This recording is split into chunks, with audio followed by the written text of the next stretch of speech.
Um, can I postpone, Paul, just 2 seconds, Yeah, though? for sure, for Go sure. back to just emphasize one more key point, which has to do with trying to, in effect, answer for Lacan himself this otherwise unbelievable claim that the one true religion is the Christian religion.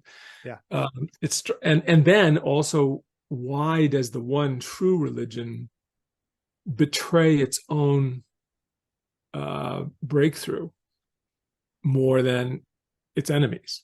Why is it a traitor? Why is it a Judas to itself? Which is basically the argument I make. I want to say Christianity, if all religion is a kind of symptom, which is, of course, one of Freud's great breakthroughs when he compares obsessive compulsive neurosis to the religious posture, it's because it always engages this symptomatic contradiction between both repressing some impulse and satisfying it at the same time. Christianity is the most symptomatic religion in the sense that it is, more than any other religion, turning directly toward embracing das Ding, embracing the void, there you go, in its original location, which is in the person who's sitting across from me, or in the case of the Samaritan, the person who's lying prone and bleeding on the side of the road, the person I don't know from anyone, Right. The thing is that this religion, which requires you to open your house and more so open your heart to this person who may well be a serial killer, the enemy. This is the same religion which will hold the world record, not only for being the world's largest religion, but also the most murderous religion, the most bigoted religion, the most scapegoating religion, the religion most inventive in creating other human groups that it can condemn in its own kind of attempt at self-glory. The key, And you think Paul is part of that process? Paul is absolutely the one who opens the door to this, and which is why exactly that my transition between the two issues here couldn't be smoother.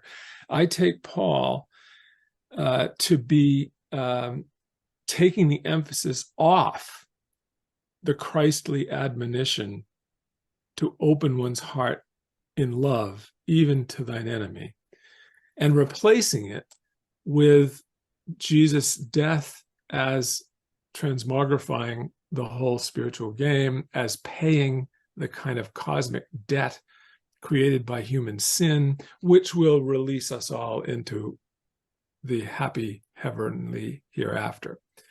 I think that by doing that, Paul betrays the original Christian idea, both that love is the absolute message, love is the absolute requirement, but further, love that does not expect something in return.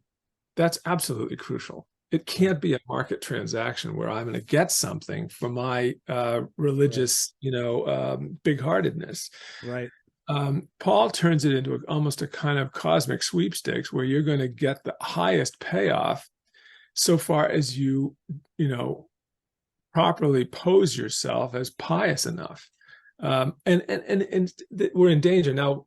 It's fair to say, too, Paul certainly has some lovely passages about love. I was just going to say, faith, hope, and love, these three, but the greatest of these is love, right? Right. Exactly. I mean, it's not like he's not capable of offering us a lot of, beautiful things on that score, which I don't want to belittle. However, they all get couched in the sort of rhetoric of and the sort of, promise of salvation, which is inevitably inviting, maybe not necessarily, but it certainly overwhelmingly invites a kind of selfishness at the very heart of our religiosity, which is a massive contradiction with the original Christian experience. It is. Two questions on this issue, though.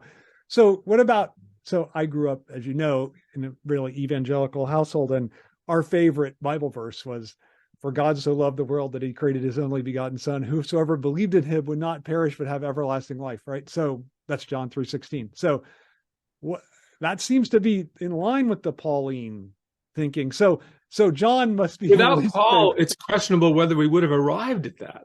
Well, okay, yeah. So that's my other part of this question is Paul is first, right? Like all the gospels are like 80 or 90, right? And Paul is like 50s. So right. How does that square with this notion of Paul as a retreat from the original when Paul actually is more original than Matthew, Mark, Luke, or John in a certain sense? Yeah. Totally fair question. And in order for me to have, I really, in a certain sense, have almost no defense other than reimagining a pre-Pauline Jesus who has a consistent message. And you're right, by the time we get the four gospels, the picture of Jesus is unquestionably a mix of the kind of view that I'm proposing, the one who says, there where two or more of you are gathered, there am I. Or as you do to the least among you, you do unto me.